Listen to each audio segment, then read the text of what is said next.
The budget is not a collection of numbers, but an expression of values and aspirations. Good evening and welcome. This is Face the Nation. Is it from the frying pan into the fire?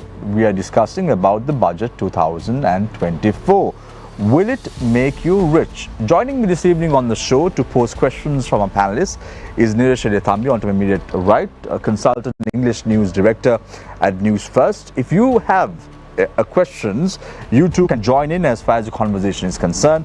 The number to WhatsApp your messages is 076 656 5353. The number once again 076 656 5353. Let me quickly introduce our guests this evening. Joining us this evening on the show after a very long time is President's Council Maitri Gunratna, General Secretary, United National Freedom Front, as well as a former governor of the Central Province, Dr. G. Veerasinghe, General Secretary of the Sri Lanka Communist Party, Chaturang Abhirsinghe, Executive Committee member of the NPP, as well as Attorney at Law Nuwan Bopage from the Frontline Socialist Party. So let's get the ball rolling with Maitri Gunratna, President's Council, General Secretary of the United National Freedom Front, and also the former governor of the Central Province, with regard to his thoughts on Budget 2024. Samir, the budget, part of it has been already announced. The VAT, expansion of the VAT has been announced, and various other proposals which they should have bought at the budget has already been announced. So the budget is as good as it has been declared. Now they have to, they are contemplating in giving an enhancement of the government servant salaries. So we are told it's going to be something like 20 or 25,000 rupees. So that I suppose will be the good news in the budget. That is going to drive inflation again.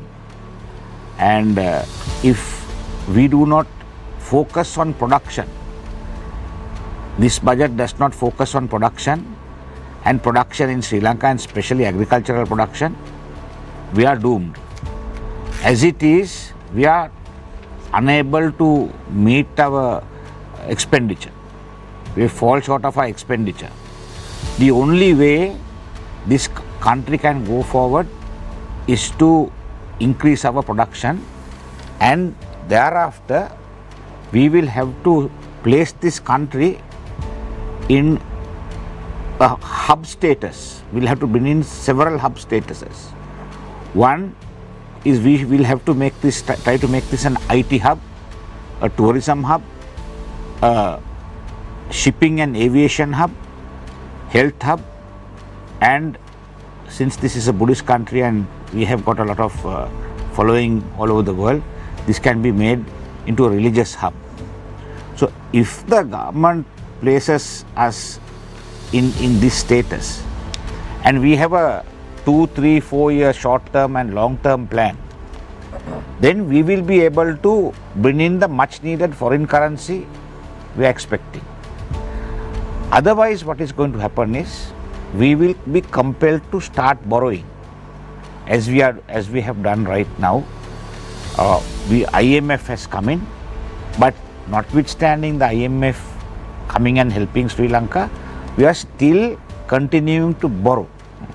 So if you are going to continue to borrow, our debt is going to get more and more, and subsequently, if the IMF pulls the plug out, then what is going to happen is we are just going to fall on our faces.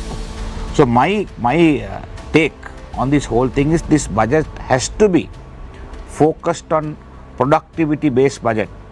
Productivity which is coming from Sri Lanka, we have to increase our productivity, and I think since this is the opening round, I will not elaborate on that. Subsequently, I will be able to elaborate on how we should enhance our productivity, but we have to think of increasing our productivity 3-fold, 4-fold if we are going to meet the expectations of the people of this country. Mr. Gunratna, very quickly tell us with regard to your party's stand on the budget 2024. Yeah, that's now our party stand. We are not in parliament at the moment. At least you can voice your opinions outside parliament. Yes, our party stand in the budget for this 2024 is that this country has to be taken out of this rut. And if you are going to take this country out of this rut, you have to overall increase production. We have to cut down on our wastage. We have to cut down on our government service. There are so many measures we have to take, Samir, to ensure that there is no wastage. There is no unnecessary spending. But I can't see, for the last 1.5 years, this has never been a reality. Yeah, so I don't know, Mr. Gunathan, whether you recollect, when taking over office as the president of the country, Ranil Wickremesinghe went on to speak about the baby being taken on the bridge, and that was very similar to the chalk circle that we were he was making reference to at that time. Do you think we are still on that rotten bridge at this very moment of time? I of course feel the bridge has collapsed. We are now in the water, and if we don't get our act together right now, the baby and the person who's carrying the baby are both going to drown. So you're saying just as a chalk circle, the play would end not in renewed life, but in an avoidable death. Definitely, if it goes on like this, that is definitely going to happen. Right. Thank you very much. My is the Gunaratna President's Council. I now move my attention towards Dr. G. Veerasinghe, General Secretary of the Sri Lanka Communist Party. Now, Dr. Veerasinghe, you have a member in Parliament representing the Sri Lanka Communist Party. So you have a bigger say with regard to what's happening on the budget 2024. What would be your party's stand? Yeah, actually, now our party's stand is going to be depend on the content of the budget, right? And we have certain expectations. You see that now while being agreed to most of what was said by my colleague here, right? But then there are several other expectations that I have. Several other expectations. If the budget is not going to meet those expectations, then we'll have to take a stand against the budget. When you say expectations, what does that mean? Yeah, okay. Number one is that you see there are very poor segments of the society which need some kind of relief package in this budget. Now look at some statistics.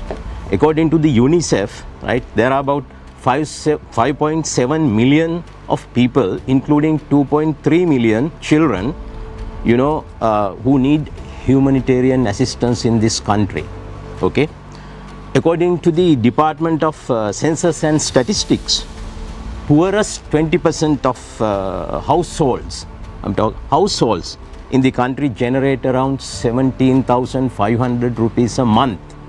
17,500 rupees a month.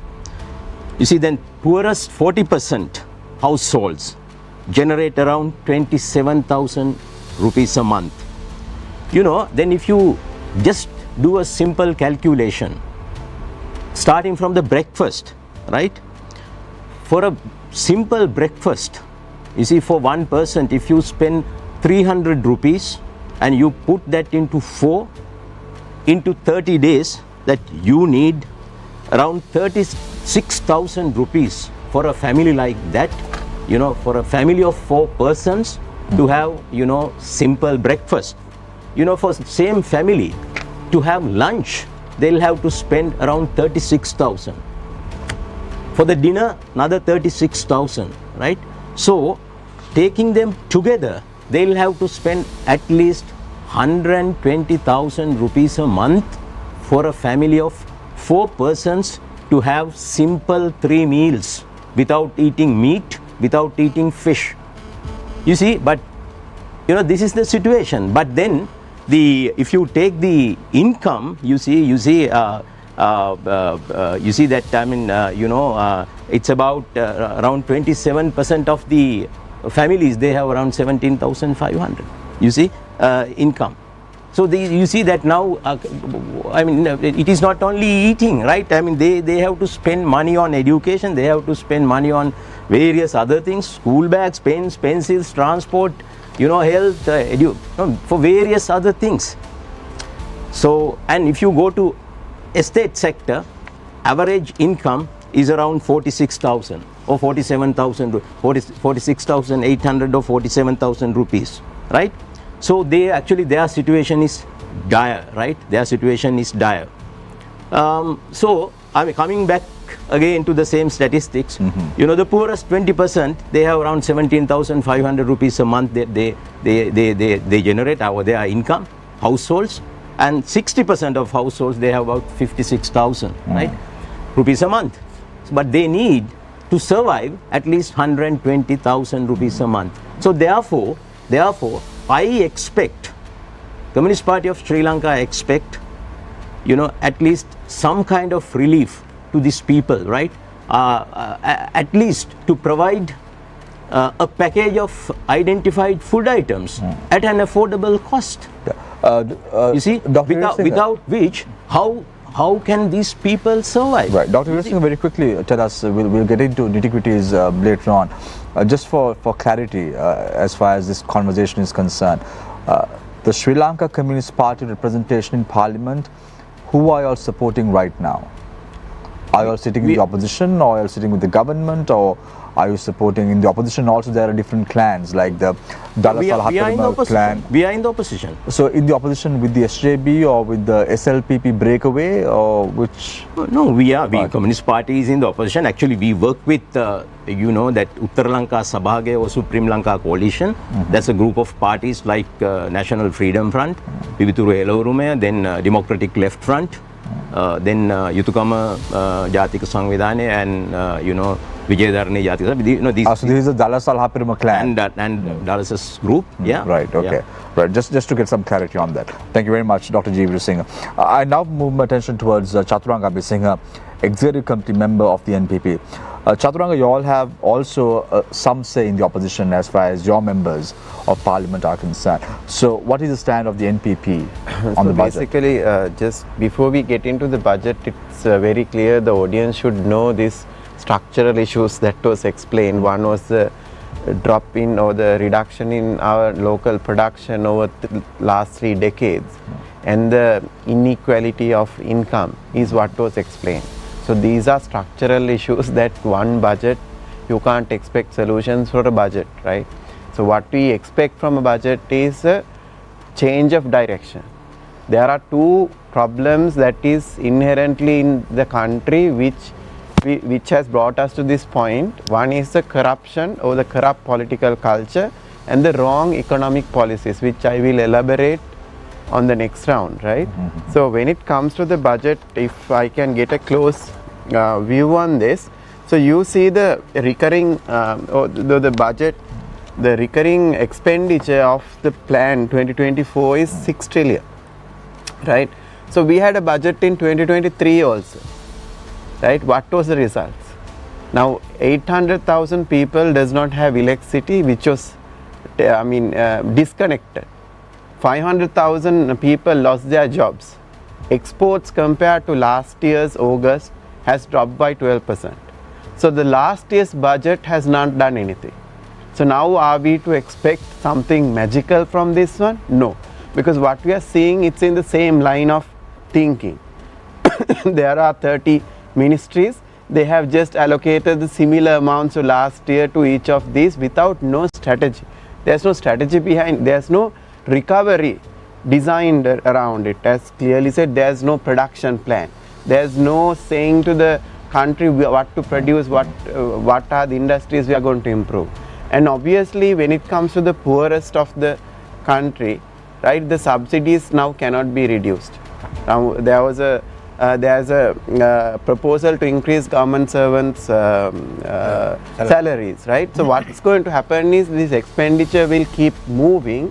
The real problem of the country is this. Now if you look at this whole recurring expenditure, 2 trillion is interest out of 6 trillion, and the cost of the government, that is the total budget 2 trillion in 2017, has moved out to 6 trillion, 3 times, right? Who's responsible for this? But the same people are ruling here, and there is actually no government. Now, the other piece is, even if you take the recurring expenditure, you take away the interest component, this circle, half of it is transfers. Yes, pensions, aswasuma, subsidies for agriculture, all those things, right? Only 29% is government servant salaries, right?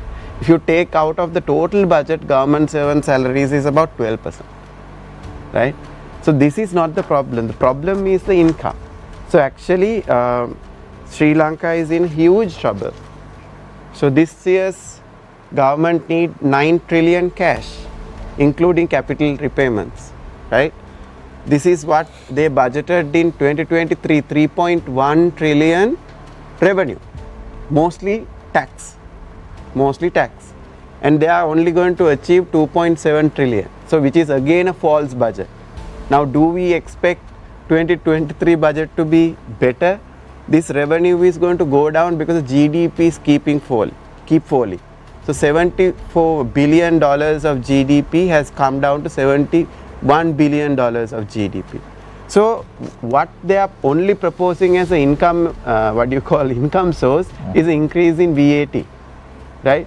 So even you increase VAT to 18% and expand the tax base of VAT to have VAT for things that which we never paid, it will only be about 130 billion rupees of extra income, right? So what is the problem is that we have lost our revenue. The leakage is the biggest thing.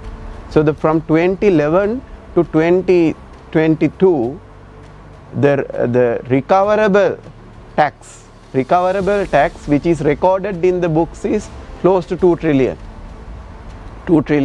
and they know who are the people who has to pay, and it's listed. And apart from that, since we never improved our tax base, right, every year we lost about 900 billion rupees. That was the problem. So if we ever, our GDP was 86 billion in 2018, 2019. Based on Chaturanga, what you're saying right now, even before you all are going to see the budget on the 13th of November, it seems to me it's just a number that you all are going to oppose this budget. Of course. Without even seeing it. There's nothing to, now the budget. So that is not being progressive, no? No. What to be progressive? Because if you're supposed to be progressive, as Dr. Veerasinghe mentioned before, they will wait until the budget. There's nothing to wait. We know this is not a government and itself. Subsequently, right? You can take a decision accordingly. So then you need to have previous examples. So which budget in the Sri Lankan history has resulted in... So principally you all don't like Ranil Wickremesinghe? No, we don't like these policies. We don't agree with neoliberalism, and we don't believe that these policies will create a change, because what's going to happen but is... we will come back to that. So I will come. I have to, I will explain in yes, the next session how it works. We will talk about that momentarily. In simple, what we have to understand is the problem of the Sri Lankan fiscal deficit is in revenue. No, but I'm somewhat surprised. The NPP, which has professional members like yourself and the others in the executive committee, even before looking at the budget, has decided to... So you twisted the question before I answer, right? Now you need how to do be... I twist it? How do you twist it? Because before seeing the budget, there's a appropriation bill that's been planted. I didn't say that, you said that. No, now the budget has... So how did I twist it? Budget draft is there. And government has told how they are going to improve tax income, right? So we already know who are the rulers. So we don't agree with these budgets. We don't have to. So we don't have to see it. So that's what I'm saying. So even before this is tabled, you all will oppose it? Yes. Okay. I now move my attention towards Attorney at Law Nuwan Bopake, representing the Frontline Socialist Party. What is your position? In fact, now we know there are annual events of the government. President makes speech during the Independence Day. Likewise, there are traditional events. This budget proposals, the budget speech is concerned for last 3 decades. It's only another event. Now, for example, now according to the Verite research, from 2017 to 2020, at least they were unable to fulfill or accomplish 45% of their pledges of the budget proposal. So it will be definitely increased. It has been increased up to 70% in the year 2023. So technically, the budget proposal should be reflection of a fiscal policy of a government for the next year. But actually, what transpired throughout the history, it is not a fiscal policy. In fact, it's only a mere document. Beyond that, nothing has been done by all these governments. So likewise, we can forecast, we can predict, same thing will be happen this year. The only difference is, now this time, the person who are going to present this budget is Ranil Wickremesinghe. He doesn't have a mandate of the people. At the same time, he's supporting by the Rajapaksa gang. So therefore, what they are saying, there was an economic crisis. All these Ranil Wickremesinghe and Rajapaksa, they contributed for that economic crisis. Therefore, what they are saying, of course, in order to once again resettle this particular thing, you have to take drastic measures to once again to resettle the economy. That's what they are saying. While saying so, when you carefully go through the appropriation bill, it is very clear, if you want to actually resettle the economy and resolve this crisis, there must be certain steps to be taken. So you have to convert this to a production-based economy and people-oriented economy, people-centric economy, just economy, because all these things happen because of this economic injustice of this economy. It's not a people-centric economy. So that is a reason Aragale as well. So at least from this appropriation bill, there must be a reflection, they are going to change this. However, it doesn't say anything about that kind of drastic measures to change the system. So therefore, like previous occasion, it's only a mere document, nothing will be changed. So they cannot actually build a people-centric just economy, because once again, for example, now they are talking about tax. They are going to increase the tax base from 30 to 40% by this budget. At the same time, the billions of incentives have been given for multimillionaires who are very close to the government. It amounts to 572 billion.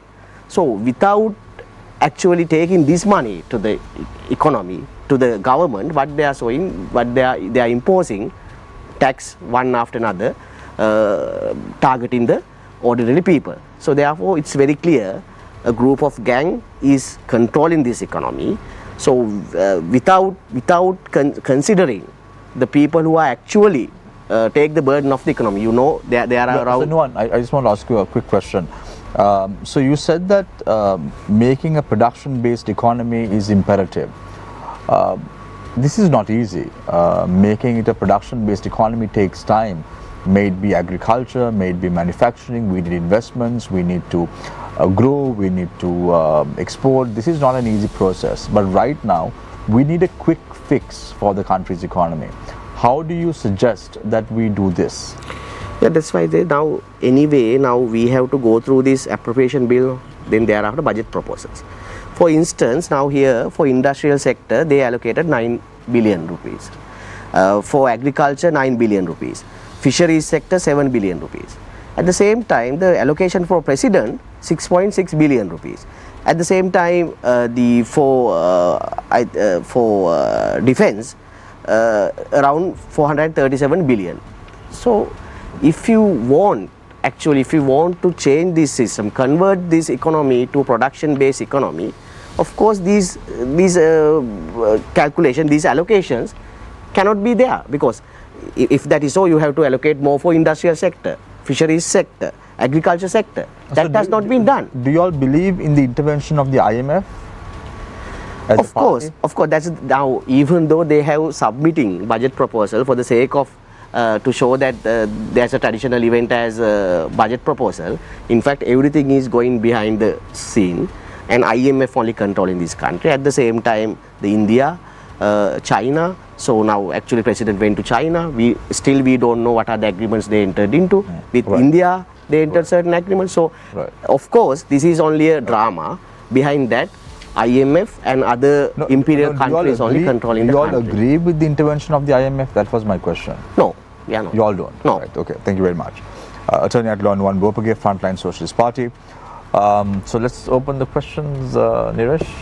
Thank you, Shamir. The ball is literally in your court. Well, then I would be in Parliament playing cricket. Thank God for that.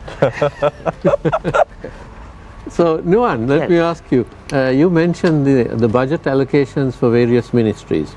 In the next week's budget, which ministries' budget allocations would you like to see reduced and which ones increased, and by how much? You mentioned defense, for example. Yeah, of course. Now, defense actually, at the culmination of the war, what was they told to the society after the war? These money should be allocated for the sake of the poor, for the sake of the development of the society. Now, still the same allocation is going on for defense. So, for a moment, we are not saying you have to sack those who are in the army and you have to remove them. We are not, for a moment, we are not saying that. But certain steps should be taken to reduce these allocations. Then it should be allocated to now. For example, so how much from the amount that has been? What can I say? Now, for example, for education, they allocated only 237 billion rupees. It should definitely be allocated because that is the investment as far as the society is concerned. So they have not done it. At the same time, as I said, industrial sector, agriculture sector, very less allocation, 9 billion. So now, if you pose a question me, what should be the amount, I cannot exactly say that. But what can I say? This is a reflection of the policy. This policy is totally in balance. There must be a balanced policy. If Ranil Wickremesinghe say now they are going to develop the country, they are going to enhance the production, then how it can be happen only allocating 9 billion rupees for industrial sector while allocating 427 billion for defense? That won't happen. So their ideas, whatever they are insisting to the society, is not the proper reflection in these budget proposals. That is my main concern. What he's saying is, Dinesh, I think they are not serious in putting the country into a production-based economy. So on that note, Maitri, now you mentioned production-based economy. Yes. In the next budget, what specific steps would you like to see in that budget to move the country towards the production-based economy? If you take the SME sector, the small and medium scale entrepreneurs, I would say 70% of them are on the brink of bankruptcy. There is no support extended to them at all. And the main reason for their bankruptcy is, one, is the COVID, two, the bad economic management, three, the global military crisis, which are none created by them, all by external forces and natural causes. So there are about 40,000 people in the SME sector. 4.5 million to 5 million persons work under them. They are not a burden to the state. They are the ones who pay the taxes. They are the ones who create employment. Now, 1.5 years, I think, since Mr. Ranil Wickremesinghe has taken over, I would like to ask, what is the facility or what is the benefit this government has given to the SME sector in this 1.5 years? Are they even thinking of giving any benefit to the SME sector in the budget? As Nuwan very correctly said, the military budget is the highest, 400 billion rupees. 420 billion rupees the military budget. Now, I would say you can cut that down by maybe 25 to 30%. If you are serious in bringing this country into a production footing, you cut that budget into, cut the military budget by 25 to 30%, then you get about 110, 120 billion. Out of that, you can push that to the maybe to the SME sector, maybe to the fisheries sector, maybe to the agricultural sector, and then you start cooking with gas, because then we are going to produce. So what I'm saying is, like, now there is the Samurdhi or the Aswasuma program which is going. Now we are aware this is implemented in every Grama Sevaka division. Every Grama Sevaka division. I would say the government is spending maybe 500 to 1 million rupees per Grama Sevaka division per month for the whole year. And whom are they helping? There are very few people who are poor, but most of them are political cronies whom they are helping. Political party followers whom they have gone and given their names, and now they are saying, those people don't need any help. So the first thing is, either the government should do an audit as to who is getting these monies, and the other thing is, you cannot keep these people every day living on subsidies or living on handouts. So what you need to do is, either you empower them with, now this is an agricultural based country, we are an agricultural economy. What I'm saying is, if the government can, which they should do, one greenhouse per Grama Sevaka division, 14,400 odd Grama Sevaka divisions, forget about 2,000 which is in city areas, 12,000 Grama Sevaka divisions. If they give one greenhouse per month, for 12 months you have 12,000 greenhouses into 12, 144,000 greenhouses. Then what do? These greenhouses are going to produce vegetables, they are going to produce fruit, they are going to produce flowers, which can be exported. What we need is dollars, what we need is export, what we need is production. Here is one simple example. Then the other thing is, we have been continuously using fertilizer. Actually, we have been indiscriminately using fertilizer, and that has made our soils acidic. Our paddy soils are acidic, our tea soils are acidic, all agricultural soils in this country have become acidic. There is no research into this. They have never found out why this is. But the reason is because overdose of fertilizer, continuous overdose of fertilizer. So to arrest that problem, this has been experimented. If one applies one dose of dolomite into the plantations, let it be a paddy field, a coconut estate, a tea estate, or whatever it is, if you apply dolomite, within the next harvest, you are bound to get an increase in production of 30%.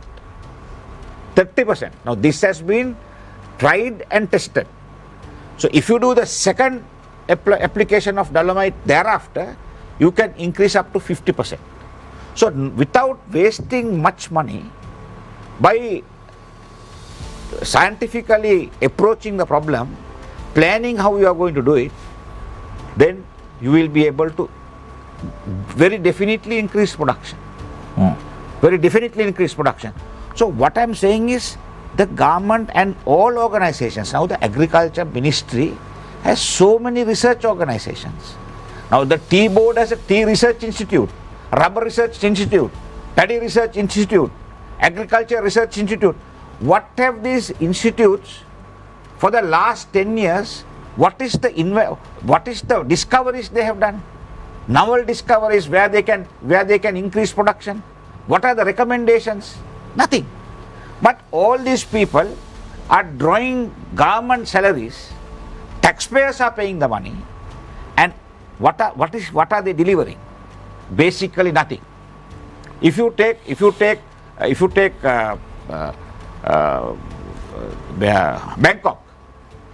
Bangkok, all our fruits and the latest kinds of hybrid fruits are coming, all the cuttings are coming from Bangkok, and they are making it here.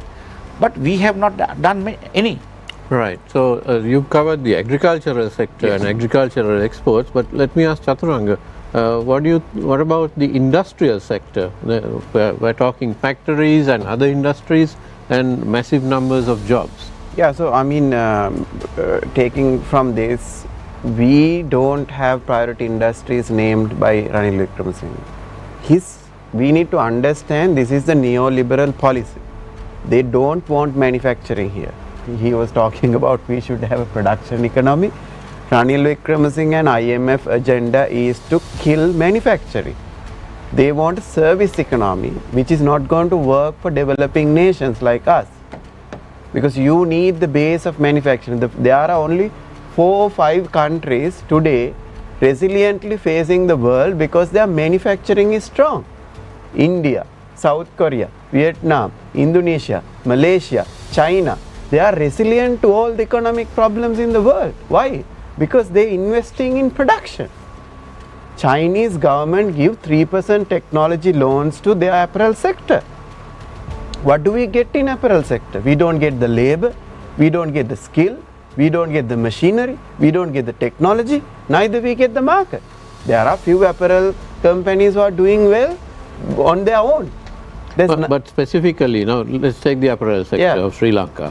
What would you like to see in next week's budget to spur the growth? So basically the government should enhance this capability in productivity improvement, right? There is no gain that we can get in apparel industry unless we leap on the technology. So the industry 4 is already here, but only few apparel manufacturers are capable of getting that technology. Now the government should invest, put this money, they are putting transportation and highways this year another 374 billion.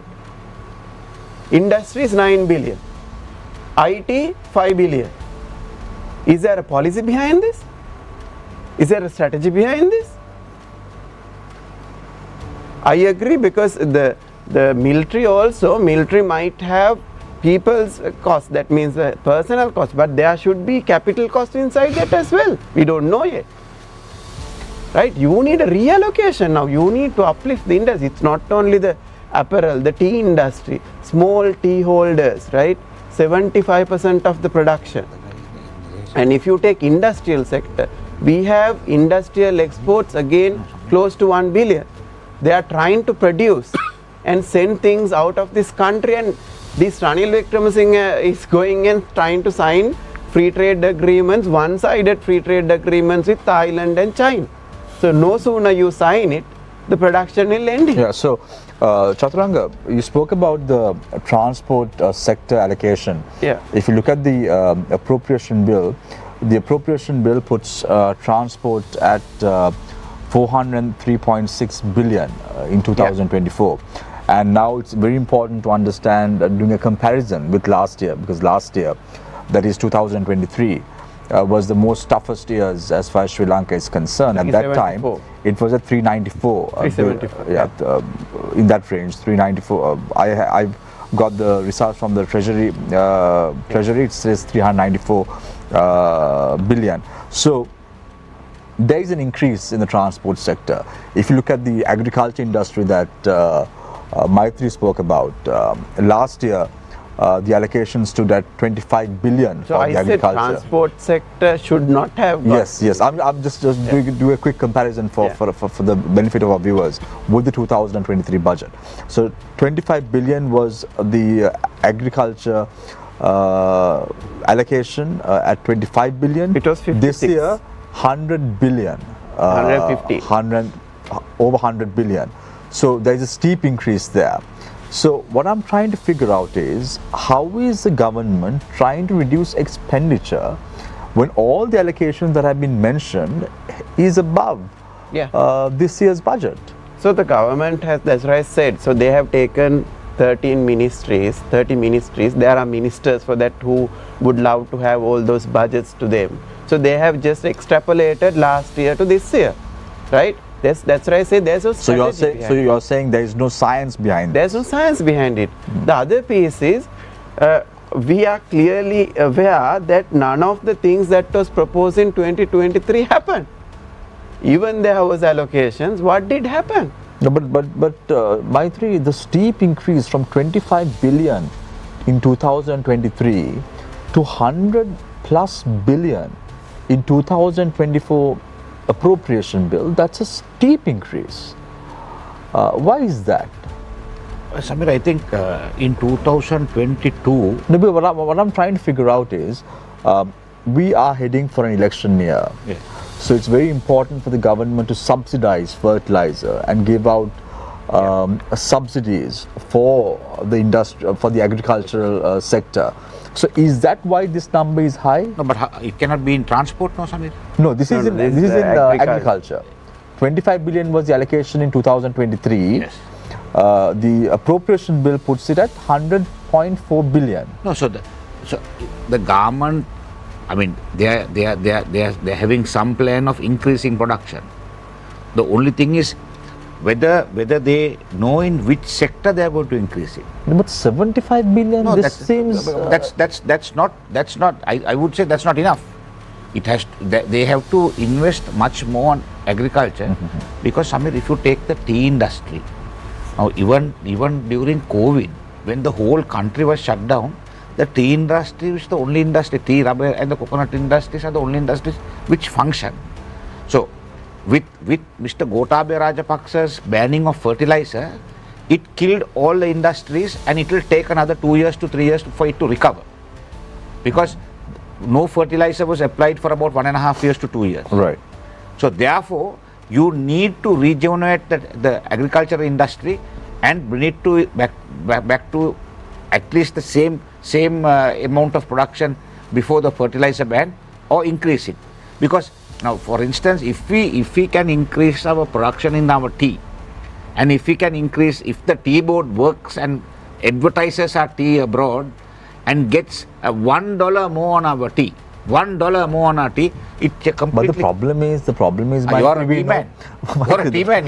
You should know this. Look at the corruption that is taking place. Oh, correct. We recently at the co-op committee, we saw how the now chairman of the tea board had to confess that over 100 million has been just spent on an assumption. Exact and that's reason about we it. should not support any proposal from the No, government. so what I'm saying is now. Now let's take a look at, we should discuss about this. Now let's look at the sugar recent increase on the tax. Now it was at 25 cents. Overnight it increased to 50 rupees. And whatever stock that is there in the market right now is going to be sold at 50 rupees more. Plus. So what are we doing? We are opening up our arms for corruption. No, And at the end of the day, people have to face it. Samir, now we are depending on the IMF. Okay, the IMF has said the rule of law, improving the efficiency and accountability of public sector, and tackling corruption are essential elements for a framework within the economic for us to prosper. Now, if you take these three factors itself, this government has not been able to tackle. They will never. They will never. They will Look never. at what's happening with the cricket issue right now. And the other thing is, Samir, now you take whether it is cricket, whether it is sugar, whether it is fertilizer, the whole government machinery is there to protect the rogues. Now, if you take the, I mean, since you brought it up, I'm taking the cricket. Now, even a child knows that this cricket board is absolutely corrupt. Over and above that, the Auditor General has, in his report, categorically said that these fellows are corrupt. But what is happening? They are being protected. The rogues are being appointed again to function. So that's what I'm saying. The system change, if it does not take place in the next election, if the next election is a very, very crucial election. Yeah, so if we talk about corruption, I don't think this show is going to be enough.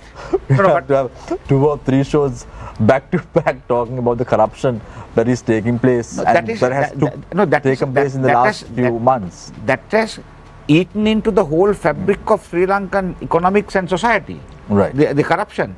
So one thing is, Samir, someone has to fight this, and And I'm telling you, I take personally responsibility. When Cabral was appointed as governor of the central bank, when Cabral was appointed as governor of the central bank, we challenged this appointment.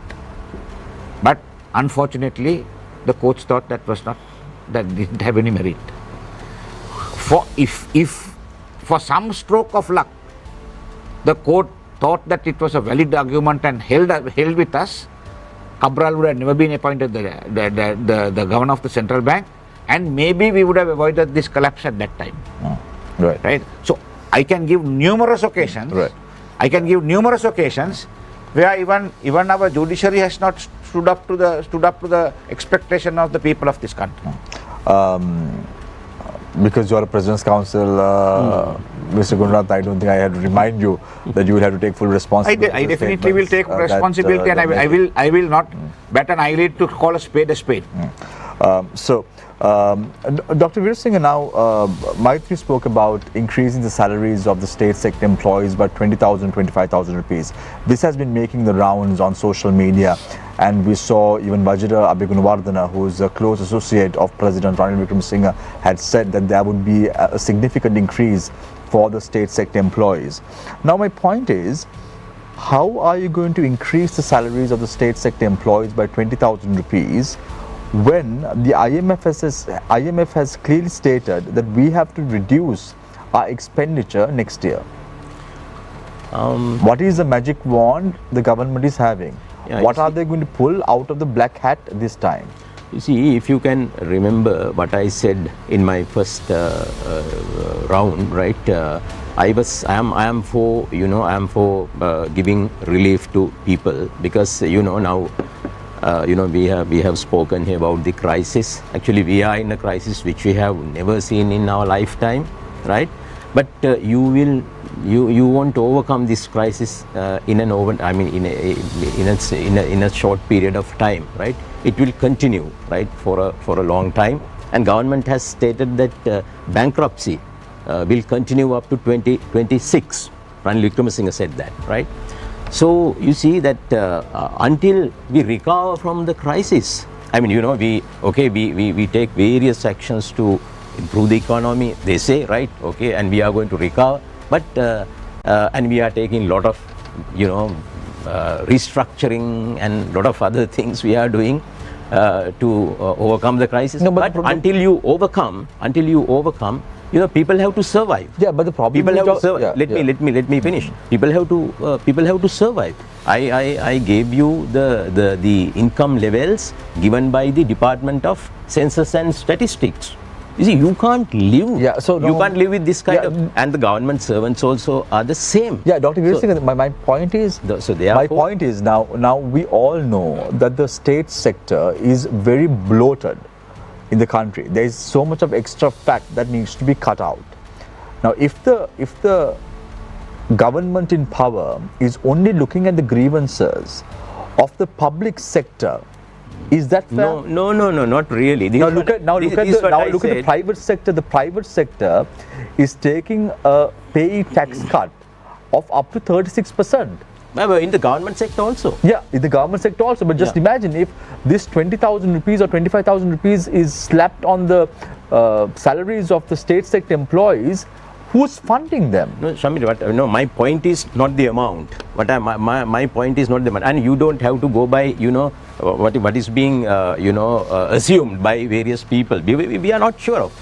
Some say it is going to be 25,000. Some say it is going to be 10,000. That is no. I am not going to talk about the amount. But we are saying what is right now on the public domain, saying that there would be a salary increment. So there would be, and Ranil Wickremesinghe in February said that if all things go well, you can expect a salary increment come October, November, and now this is the time period that we're talking about.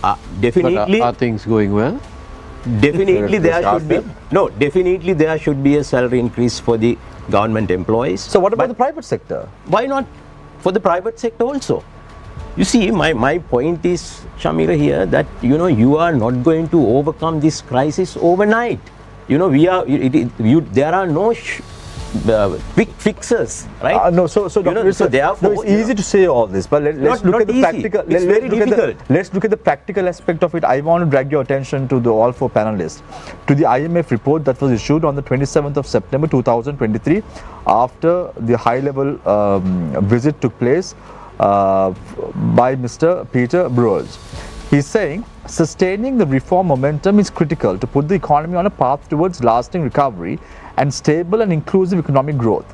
The authorities have met the program's primary balance targets and remain committed to this important pillar of the program so as to support their efforts to restore debt sustainability. However, revenue mobilization gains, while improved relative to last year, as expected to fall short of initial projections by nearly 15% by the year end.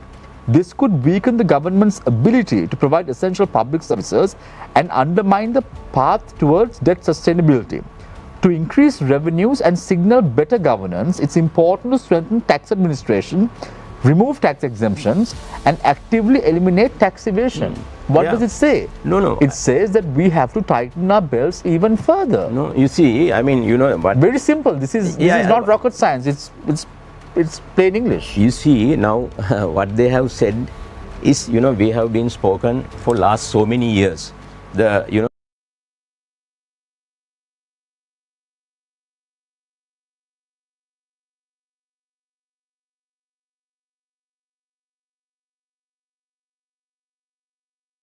You see that this is why this is the corruption. This is why the state revenue, I mean government revenue, came from 24% of GDP to 6% in 2022. That was 24% in 1977. Yeah, because of these tax cuts, because of these tax amnesties. There were 14 tax amnesties in this country from 1978 to 2022. You see, I mean, we are not asking tax amnesties, but now what they are doing, still, you see that the biggest, multi-billionaires, they are evading from paying taxes, whereas they are going to, squeeze the professionals to the last of their breath and to chase them away from the country. This is what is happening at the moment. So that's why I initially said it's about the revenue that we have mismanaged, right? The corruption is not like you are taking money away. It's all over the place, right? In terms of, I'll give you some numbers now. The resident companies, non-resident companies, corporates in Sri Lanka who's paying taxes or registered under the inland revenue is 73,000. Registrar of companies has 175,000 private limiteds, right? Individuals who are paying tax 204,000. The income distribution shows that we have about more than 1 million people who earn more than 200,000 rupees. So this is the problem. The tax collection has not happened in this country. But we have to admit, Chaturanga, you worked in the private sector for a long period of time. There are private sector employees who are paying taxes. Of course, that's what I'm saying. And that's you what can't I'm saying. absolve them. No, so they do pay taxes. That's what I'm saying. So the people who pay taxes are the ones who got double taxed by this government. This is not a government. I have to always take that thing out, right? The people who has evaded tax for decades, they continue to do they so. still continue to do so. That's the problem. So that's what I said in the beginning. The people who are targeted, Maitri, also lawyer, one is also lawyer. Our lawyers and doctors are the ones who are being pointed the finger at. Not exactly. Why only doctors are accepted all over the world, lawyers are not. So doctors are leaving. Lawyers are only in Sri Lanka because of this taxation. That is, and the other thing is, Samir, now the government has 400 plus SOEs, state-owned enterprises. Okay, out of these 420 odd SOEs, I think 400 are running at a terrible loss. Not exactly. Yes. Okay. Whatever they are 333 SOEs, and out of the 300, how many are running at a loss? so the net net impact to the budget always has been about 150,000 or below, about 150 billion or below. Right. So then, now this SOEs, by just keeping it in the government, what is happening is we are gaining, the government has to find 150 billion odd rupees to keep it going. I'm just giving you one example. Now we are still importing sugar. You said we are bringing in sugar and prices have increased by 50 rupees. Tax has been increased by 50 rupees. We have got about 3 to 4 sugar plantations in this country which are closed. There is one in one in Polonnaruwa, one in Sevanagala, one in Palavatta, and one in Ampara. Now, in the same time, there are very successful rice mill producers or rice producers. For instance, Mr. Dalli Sirisena, then Nipuna Hall, and 2-3 other people like that. Now, their profits for a year is over 2 billion rupees. These rice producers. Now, if the government is very interested or very keen in getting these SOEs out of their back, they can call Mr. Dalli Sirisena, they can call Mr. Siripala Gamlat and tell them, okay, we are willing to give you this sugar plantation, 51% of that is for the government, you can have 49%, you run it, it is your baby, you have to produce profits within 1 year or 1.5 years. So from the day it is given, if it is given tomorrow, that SOE, the government does not have to bear any kind of expense for that. Why is that not happening? But why would, coming from the private sector, Maitri, why would anyone take up a sugar plantation and a sugar industry or sugar manufacturing facility and give the government 51% and have 49%? No, that can be negotiated, Samir. Those are. But you saw, we know what happened in 2011 through an expropriation act that was brought in by Mahinda Rajapaksa. But those are counterproductive. So one of the sugar industries were taken off by the government. But what I'm saying is now, why I am saying that is, one way forward is import substitution. Now, if we are importing sugar and if we are importing bulk of the sugar from abroad, if we produce our own sugar, then those dollars are going to stop. That is not being done. The other thing is, now you take the power sector. You asked the question with regard to what do you have to say about the industrial sector. By every tariff hike, we are outpricing ourselves in the world. We are killing the industries. So, in the same way we are killing the industries, now you take the power producing sector in Sri Lanka. Right. I'll come back to you momentarily. I want to give Nuwan an opportunity to talk as well. Nuwan, what is your take? Because what most of the people that we hear saying is the fact, I'll pose this question to Chaturanga as well. It's good to be having leftist ideologies at the end of the day, but practically these ideologies cannot be implemented on the ground in a country like Sri Lanka. So what sort of answer do you have for them? Because they say it's easy to criticize, difficult to implement strategies to move forward. Once again, I have to reiterate, socialist economy is the only solution for this. I have to reiterate that. You might have a different idea. Because now all these suggestions given by President Council and Doctor, now what they suggesting to have certain reforms for the system. Can we move forward only based on reforms? I'm saying no, you can't. There's a structural problem in this society. The structural system is now, as you pointed out, regarding the salary increment, there are 8.5 million working first in Sri Lanka, out of which majority are living under very serious condition, very severe conditions. Very few, in this society only 5% is enjoying 65% of the economy. That is the fundamental issue here. Now we can talk about all the other things, greenhouse, all these things, but the fundamental issue is the major portion of the economy, major portion of the profit is enjoyed by only 5% in this society.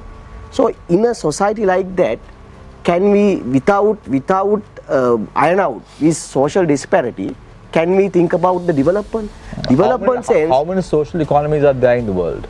Yes. Let me to now. What I am saying, worldwide. Worldwide. What do you mean by a social economy? I want to pose that question. Socialist economy. Yeah, what do you Socialist mean by a economy. socialist economy? I would love to give my ideas today, Chaturanga, but unfortunately, So the I am not problem a part of the. that's I'm not a why the thing panelist. is now you guys use But if I can, I'll give you the Oxford public. Dictionary definition itself. So let me explain, right? Yeah, worldwide. No, Yeah, I'll speak in yeah. one and I'll come Yeah. back to each Now other. I'll give you an it is opportunity. now, as well. it's a worldwide now. The capitalism is now worldwide. That is No, the. but how many countries that are is there? the ideology. I'll Social explain economies it in the like world. this. I'll explain like this. When you take worldwide, the wealth of first 50 billionaires in the world is equal to the wealth of the half of the majority of the half of the population of the world. Worldwide, the situation is like that. So our concern is, of course, you can tell that and this, but when we sum up all these arguments, ultimately we want a just society, just economy. No, but my Yes. point is, we're talking about the socialist economy, all that. It's well and good. But how many countries That's what I have am saying. socialist For a economic models moment, in the you world? forget the word. What are the concept? That's all. concept- Forget the word. concept is now understood. when you go to the Scandinavian countries, of course these socialist concepts are there. It's there, but it's not- the problem is, while taking the benefits, while taking profits from the other marginalized countries only, they build up their economy. Then they, after building up their economy, they have these So social because I'm concepts. posing this question to you, the countries that are socialist economies in the world are China, North Korea, Cuba, Vietnam, Laos, Bangladesh, Portugal, Tanzania, are some of the countries that have socialist economies in the world. But if you look at the success rate of these countries, it's not that That's great. why I want to point out, let's talk about the concept. So you can put the finger and say that this socialist economy, labeling it is a different thing. I'm talking about concept. Now, being a worker, you always like to get a whatever reasonable salary out of your labor. You like that. But when you go to President Council talk about the tea sector, estate sector. Those who are the laborers in that sector, who would contribute in the more to that particular production, is still living without house. So it's a just society, it's a just economy. So that's what we are saying. You are also, I think, in tea sector, tea estate sector.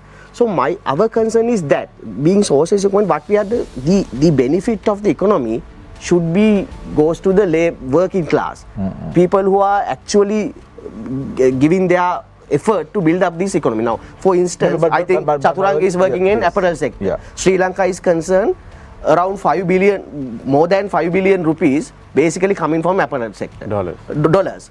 And more than 4 billion rupees coming from the tea estate sector. or 2 billion approximately. 2 billion rupees. So Dollars. then the foreign workers, foreign remitters. So all these working class only up to now actually the backbone of this economy. But when we consider about their social status, their social life, we can see they are living under severe conditions. Now, So now, therefore if you look at it, that's what we are saying. It's not a just economy. So Ranil Wickremesinghe recently announced when he went relating to the post office in Norelia that that has to be vacated and given to the private Hotel. sector to construct a hotel. So what are your thoughts on this? Yeah, now I think some foreigners gave answer to that, because now selling the whatever archaeological things or whatever fishes things you can sell. That is his policy.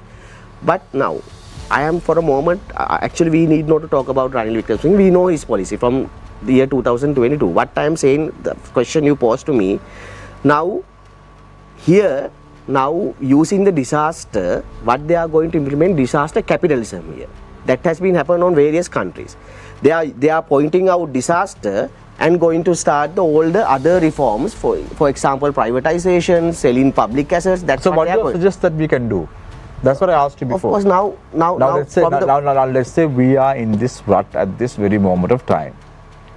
What is the suggestion of the Frontline Socialist Party in the short term and in the long term to revive the Exactly. country's economy? For the short term, now What do we do? there is a revenue issue. There's a revenue issue. Well, how do we get it? Yes. Like now you say, you all are against the there- IMF also. Yes. Now, as far as the 2022, Probably all have a brilliant idea. Yeah. Tell No, me. yeah. Now, as far as the rupees, the shortage of rupees is concerned, first of all, you have to somehow recover these defaulted taxes. The main, I am not telling the name, but the main multimillionaire of the country defaulted around 5 billion rupees. But one Taxation. You know, why I know. Ranil Wickremesinghe cannot, the government cannot recover this amount? But Why it's they never cannot? going to happen. Why? Exactly. Because Why? these That's rulers, what this I am will never asking. happen. So why you are imposing that burden to the ordinary people? That's why we are saying we have to break this system. There must be a system change. For this particular group of people, they never do that. Then, now, for example, then they are going to sell the telecom. Now, telecom, in the year 2022, their income is 5,000 billion rupees income. Now, if there's a rupees shortage, Sri Lanka Telecom, Sri Lanka Insurance, actually they are I understand. I understand what you're they trying are to say. profitable. No, Yes. but I'm saying, what is First your suggestion? First recover these defaulted taxes. How much would that be approximately?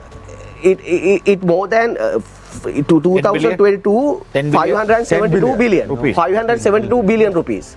So the unpaid taxes is 2 trillion. Yes. If you accumulate the interest from 2011, it's 2 trillion. Every year we are losing 900 billion. I'm pretty sure we can recover 1.5 billion. So, Chaturang, I remember when the Aragalaya time was taking place, leaders attached to the NPP said on stages and fora that foreign workers should not send in money because this is a corrupt government that is in play. Have you didn't changed say that? Have We you didn't say changed that stand? We didn't say that.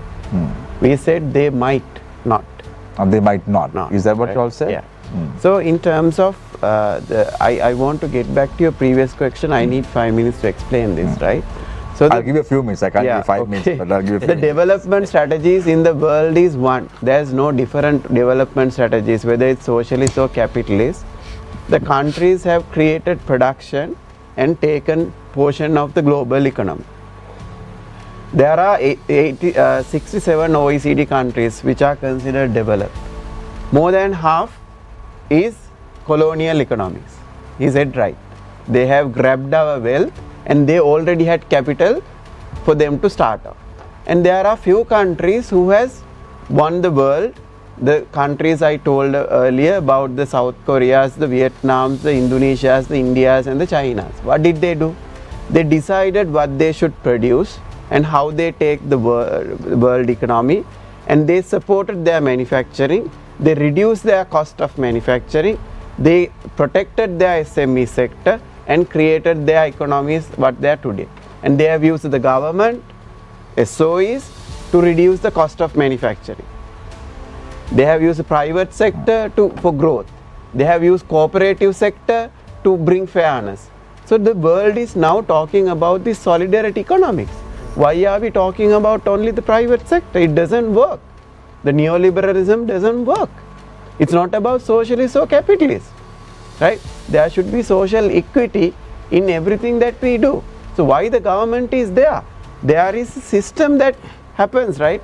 So the Keynesian economics also told the free market economics does not work. It does not bring fairness.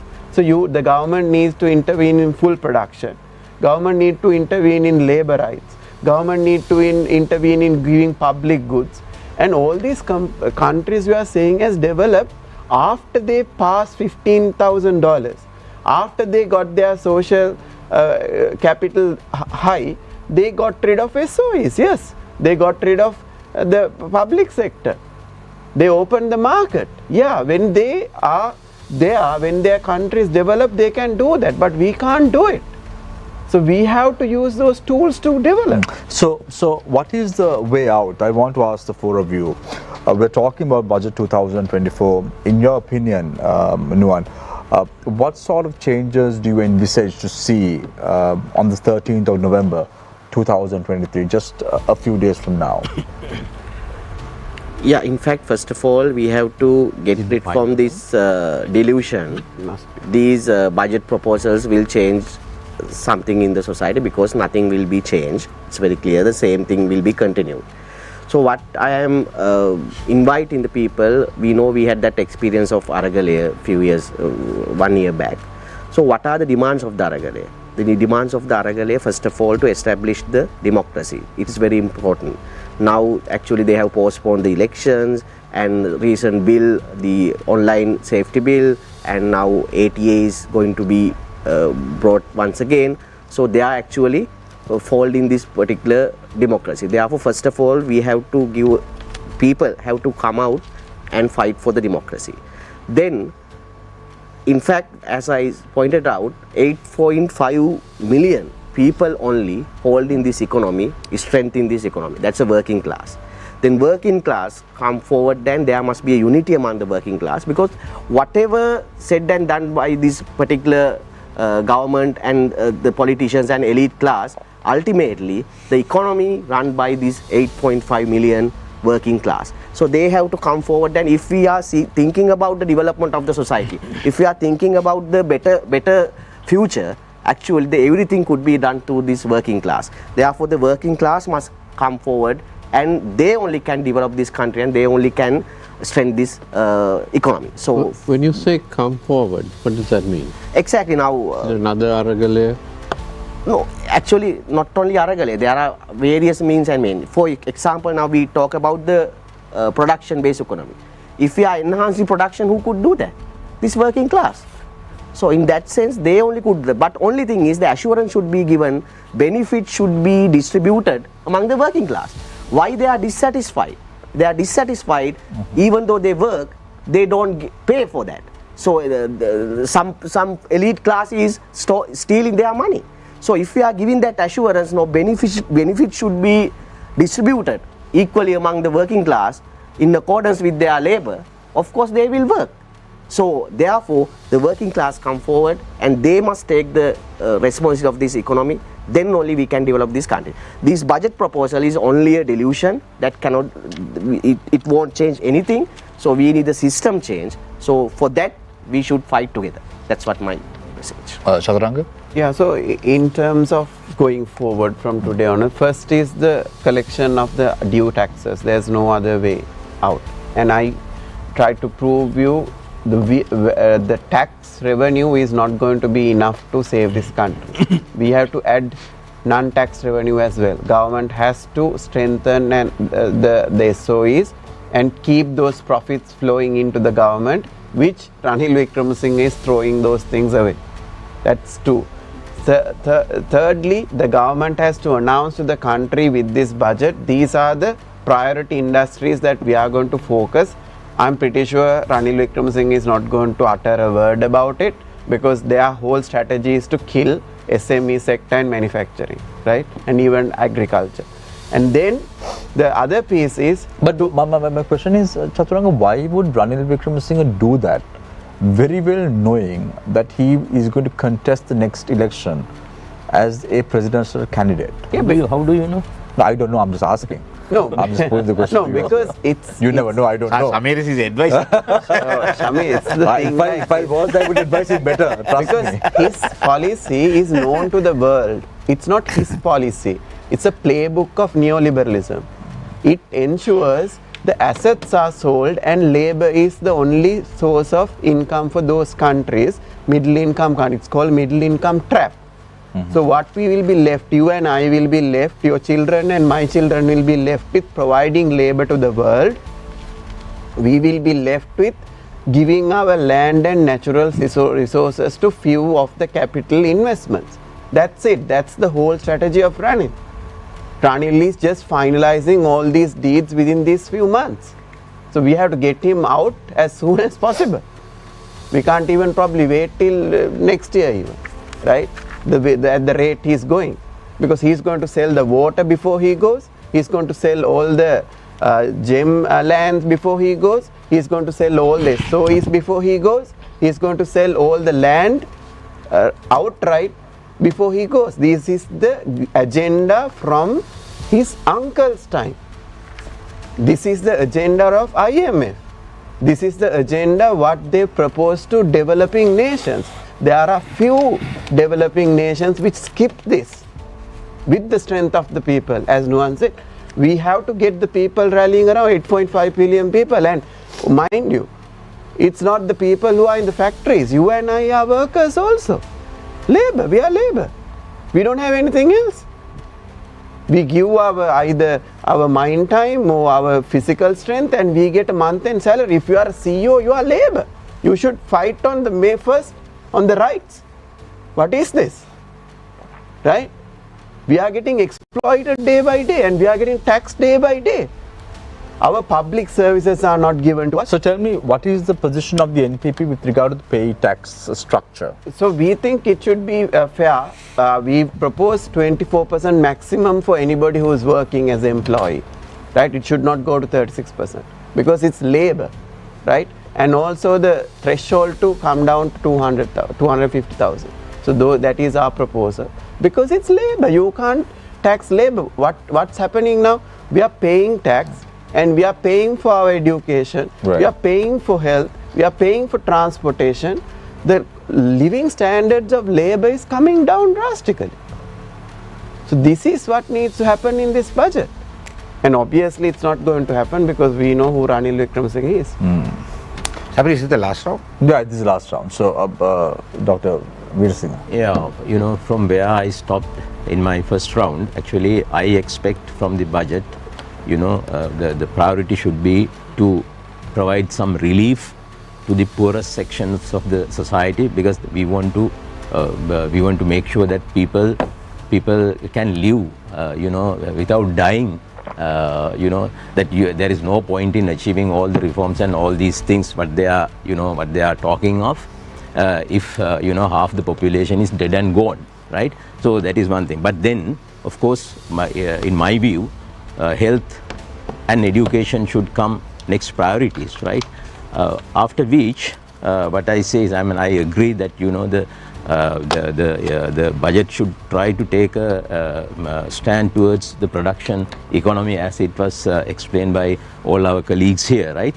And especially small and medium size enterprises, right? And providing welfare to consumers is good, but that is not good enough. Actually, you need to provide welfare to industries, right? At least by trying to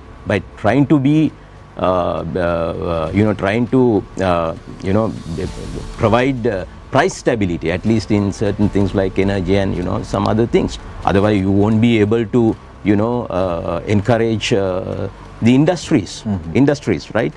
Then about SOEs, there are a lot of talks here. We are totally against this wholesale privatization of state-owned enterprises. We know the strategy at the moment, what is happening at the moment. The strategy at the moment is to, go for these haircuts, the haircuts with the countries and the private lenders, and government is trying to sell these assets, national assets, to these countries, which are going to agree for haircuts, and which are the private lenders in lieu of their agreement. This is what they are trying to do. This is what they have done in other countries as well, right? So therefore, you see, and one more aspect I want to mention here before my finishing, that is that please understand, the world is changing. It was said by Joe Biden, it was said by Anthony Blinken, it was said by Jake Sullivan. All of them said that old world order is over now. And Jake Sullivan said, the Washington consensus is over. We need to go for a new consensus. These are the leaders of the, this neoliberal world order. They say that it's over. There is a new world order that is emerging. Right. And we need to understand, right, that this new world is emerging in Asia, basically. in Asia, right? So please do understand, you see these Asian economies, they are growing, right? And you know, the China is playing, China is in the center, the biggest producer, you know, the biggest exporter, the biggest importer, the biggest market, and the biggest reserve in the world. So these are the, you can't go away from these true situations. Thank you very so much. Therefore, we need to reorient our trade and economic relations, you see, to Asia, if we want to come out from this crisis. Yeah. Okay. Matthew Gunaratne, President's Council. Thank you. Your final thoughts? Can you ask the question again, please? Yeah, so your final thoughts. What is the way forward for Sri Lanka in terms of budget 2024? Samir, one of the main aspects is we have to go on a large scale increase of production in all sectors, especially agriculture, and we have to see to it that the small and medium scale industrialists are looked after and nurtured and helped, because they will be the driving force and the engine of growth in this country. The second point is we have to drive the 6 hub statuses in Sri Lanka. Make this a tourism hub, make this a health hub, make this a IT hub, make this a shipping hub. You sound like President Mahinda Rajapaksa now. Right. Remember, he also said the same in 2016. No, but only thing is he never implemented it. Most of these people have said these things before, but no one implemented it. Now, for instance, a shipping hub, he started the Hambantota port. If you have gone to Hambantota, there is a massive building where only buffaloes are occupying now. Now that place, when you are talking of a maritime university, you can easily convert that into a maritime university with the Hambantota port there. So what I'm saying is, Samir, Singapore has stolen our status of a shipping port long time ago, but we can still, in the Indian Ocean, we can always supply as a feeder port to Bangladesh, to Pakistan, to India, and some other countries around the Asian region. So that's what I'm saying, we need to concentrate, because now we have got so many ports, so many containers, and every year the container traffic in Sri Lanka is increasing. So we need to explore those avenues, and there has to be definite plans. Now if you take the IT industry, Indian IT industry is at its helm. Who is driving the IT industry in India? President Modi, Prime Minister Modi. That is coming directly under him. He is driving it from the top. So those are areas where India is getting all its foreign exchange and exposure. Now you take the top CEOs in most of the countries in the world, top CEOs, most of them are Indian, and most of them are all IT based top professionals. So what I'm saying is, we have a very rich, talented population. We must, to make use of that, you need to get these hubs in order. The other thing is import substitution. We must, as much as possible, if we can go in for import substitution. Now you can remember, palm oil plantations have been banned, but we are importing palm oil. Now if you remove that ban and get them to do the palm oil, cultivation of palm oil, I mean, then we are saving our dollars. So these are things, Samir, which we have to do. Then the Mana Basin, there is enough research to say that the Mana Basin has oil and gas. What have we done for the last 15-20 years? Nothing. And why? Because no one wants to come and pay bribes for discussions. That is the problem. No foreign oil exploring company wants to come to Sri Lanka, just pay bribes for discussions. We can call for an international tender and give this to someone. Within 10-15 years, we will have our gas, we will have our oil, and we will get the benefit out of it after 20 years. So these areas, Samir, has to be developed, and this budget has to look into those. And the other thing is law and order, good governance. All these factors, Samir, have to be looked into. Otherwise, whatever the budget may bring, if they don't look into these factors, there are several more, but since I think you're running out of time, I don't want to take your time. If they bring it, if this budget caters to these needs, I think we can slowly get out of this rut. Thank you very much. Thank you very much, Sabir. Thank you very much, Maitri Gunath, the President's Counsel. Thank you very much, Attorney at Law Nuwan Bopake, Chaturanga Abid Singha, Dr. G. Veer Singh, as well as Maitri Gunath, President's Counsel, for joining us this evening on the show. When you spoke about the buffaloes, were you referring to the majority of the buffaloes next to Devanna? The buffaloes in buffaloes in Thank you very much, Maitri, for your thoughts as well. Thanks a lot, Nilesh, as always, for joining us this evening on the show. I leave you tonight with the quote, as I always do. Government's view of the economy could be summed up in a few short phrases. If it moves, tax it. If it keeps moving, regulate it. And if it stops moving, subsidize it. Take care and good night.